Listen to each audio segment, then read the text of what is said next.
If you were to ask any human what their first instinct is when they hear about someone dying, you likely get answers like sad, sorry, or condolences. But if you replace the word someone with an entire planet, do those answers change? How about revenge? Would that be an option? Let's imagine that this isn't our world, but a galaxy far, far away where we are not the only ones who have reached interstellar travel and colonization. There are other races out there too, all clamoring for a piece of the cosmic pie. And one of these species, the Krail, has had enough of us. Let's see how they learn not to mess with humans. They killed one human. That wasn't the plan. No one planned for it to happen.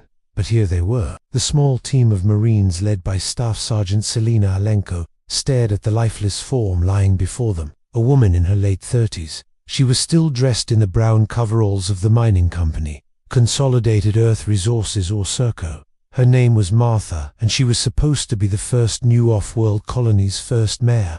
Now, she was dead. It hadn't been them either. The Krail hadn't done it. She'd been found in her quarters, brain dead from a single stab wound from some kind of sharp implement. It could have been anything or anyone. During the setup for the initial outpost on Kepler 186F, the Krail had brought along an army of robotic drones to help construct everything quickly and efficiently. But as a cost-saving measure, they refused to bring any security bots. So now they were stuck with a murder mystery and no real way to solve it. The Krail weren't even supposed to be on this mission. Originally, Consolidated Earth Resources had asked for a team of planetary geologists to come along and study the planet so they could decide where to set up shop. But those people were busy with another project, so instead, CERCO got the second best. A public relations firm run by the Krail. They were good at covering up scandals back on Earth, and CERCO needed something covered up badly. Their CEO was embezzling millions, and they didn't want the shareholders to find out. So the Krail were brought on as consultants,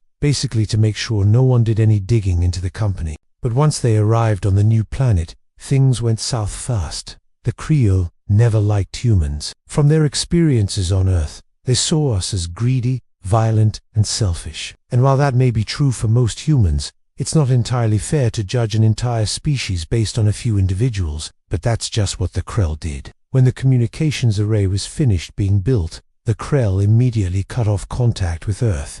No more news, no more data, nothing. And that's when the murders began. The first victim was a scientist who was studying the geology of the planet. He was stabbed in his sleep, but no one knew who did it. Then the chief engineer was found dead in his office. Again, no culprit. The third victim was the ship's captain. He'd been stabbed on the bridge while the ship was docked. This time, there were no signs of forced entry, and nothing seemed to be missing. And then came the fourth death, the mayor.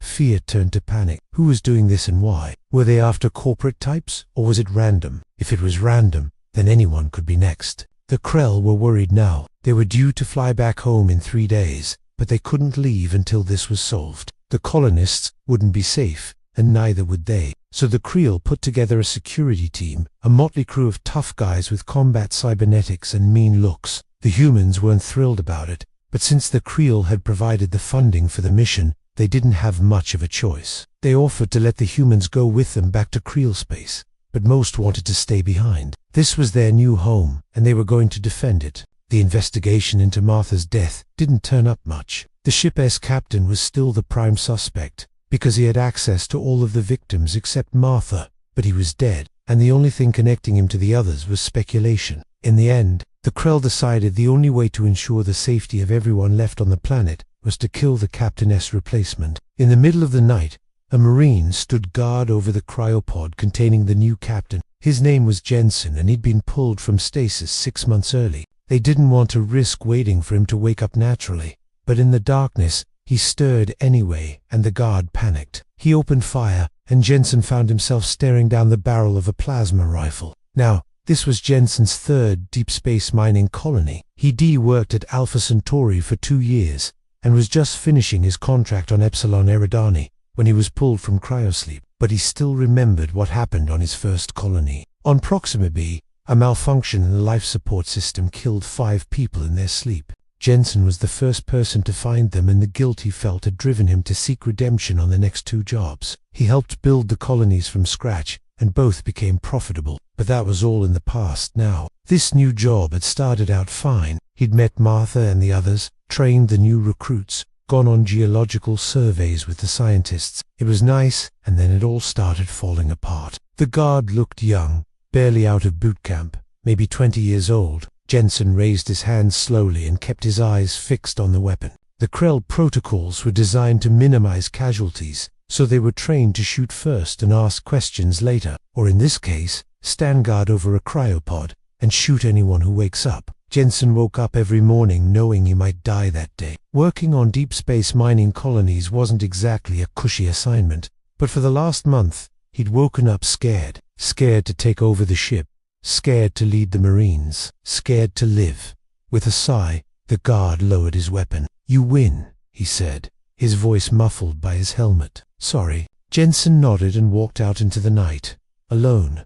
The Creel had made their decision. Jensen knew that. But as the sun rose over Kepler 186f, he realized he didn't care anymore. He took a deep breath and waited for death to come. He never got the chance.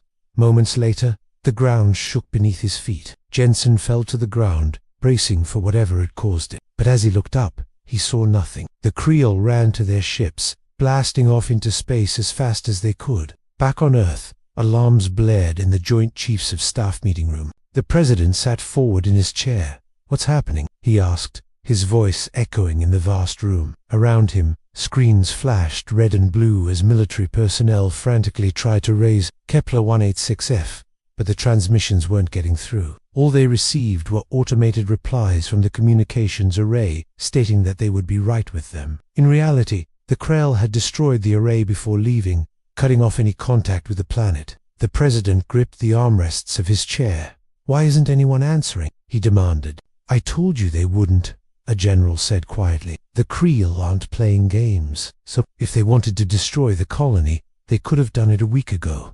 But they didn't. They let the humans deal with the saboteur, and then they sent word they were leaving. I don't think they intended to let the humans live." The President leaned back in his chair. "What do you mean?" he asked, dreading the answer. The general hesitated, then spoke. "Sir, the Krell aren't known for their subtlety. If they wanted the humans dead, they would have attacked directly. Instead, they gave the humans a choice, a chance to solve their own problems. If we don't hear from the colony by tomorrow, then we'll know they're all dead. But until then, we can't assume anything." The President nodded, although what he was thinking, no one would ever know. He stared straight ahead, his eyes cold and hard. Then he turned to the assembled generals. "Do you think the Krell are capable of destroying an entire human colony?" he asked quietly. "No, sir," the general replied. "Then we have to hope they didn't destroy it," the President said, rising from his seat. "Prepare a rescue mission for Kepler 186f. We'll leave when it's ready." As he walked out of the room,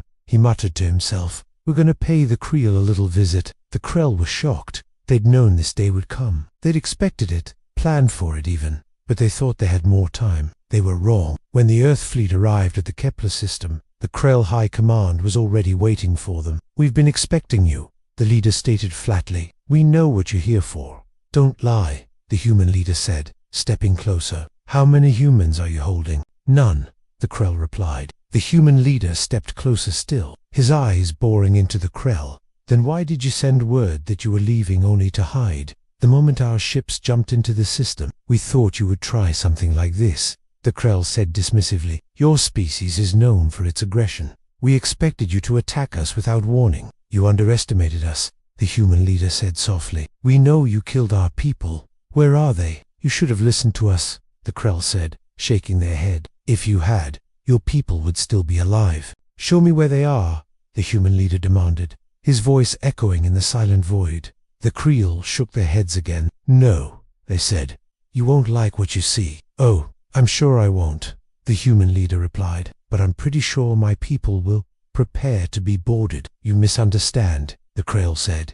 "There is nothing here for you to find." The human leader narrowed his eyes, then turned and barked orders to his crew. Soon, shuttlecraft were streaking toward the Krell ships, firing as they went. Plasma bolts and lasers filled the void as the Krell ships blazed back, but the Krell were outnumbered and outgunned, and as soon as the human Marines landed on their ships, the resistance was over. The Creel had known this day would come. They'd seen the humans fighting side by side, willing to sacrifice themselves for each other. They knew the humans would never stop searching for their people. no matter how far away or how well hidden the colony was. But the Krell also knew that the humans wouldn't find what they were looking for. They hoped that the sight of their dead would break the humans, that they would become vengeful and destroy everything. But the humans didn't.